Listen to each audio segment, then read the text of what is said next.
My full Peeps flavor tier list. Let's get into it. Now with updates from 2023 and 2024's flavors. 2023 brought us the Mike and Ike's Peeps Pop, which is still on the market, and each of these is a different flavor. I was least impressed with the strawberry flavor. Okay, it didn't have the pizzazz of the other, like fruit punch, blue raspberry that we've had in the past. It just needs a little more oomph. So it's sitting down here at D tier. Orange, however, was quite nice. All of the citrus flavors of the Mike and Ike's Peeps Pops were very good. I enjoyed orange, but not quite as much as the other two, so it's just sitting at a B next to Tropical Burst and other flavors I've enjoyed in the past. Continuing to climb with the lemon, which is an A tier in my heart. I would eat just an entire pack of these if I could. And the lime ones, the lime Mike and Ike's Peeps are just to die for. I would devour, just endlessly devour them. Last season also brought us Dr. Pepper Peeps, which almost fill the hole that Root Beer Float Peeps left in my heart, and as such get to hang out on the same B tier.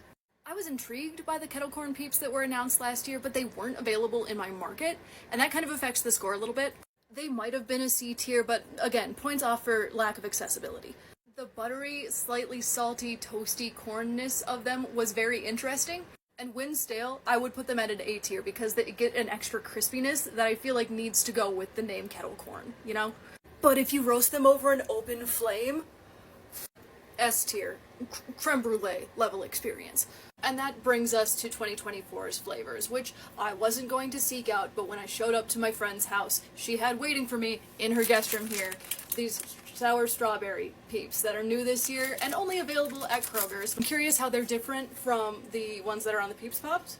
Visually similar. I was wondering if the inside might be pink like the sour watermelon ones are.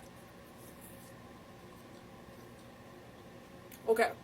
I don't have the Mike and Ike's for side-by-side comparison, but they still lack oomph, and so they're still hanging out at D tier. They're just not as, like, potent as all of the other fruit flavors have been, and it's disappointing. We also had to make a Target run, so I picked up some of the icy blue raspberry Peeps. I'm really curious how these would compare side-by-side with the sour blue raspberry that they used to have, because I really enjoyed those. The lineup this year just really seems to lack innovation. It just seems like we're rehashing old concepts, but... Okay, hold on. It is distinct enough from the original blue raspberry that while they're not the same, I will put them at the same C tier. Maybe I've just set the bar too high for how good I remember the rest of these being. I haven't tried the Rice Krispie Treats Peeps, but I'm ranking them in E tier because I imagine same concept as the cotton candy and the kettle corn. It's just a marshmallow tasting like something else sweet. I shouldn't have to go to 3 different stores to try them. I'm made of spite, and we already did buttery marshmallows. If you had a chance to try these s'mores delights, I haven't and would love to know what you think. And since I have these limited matches this year.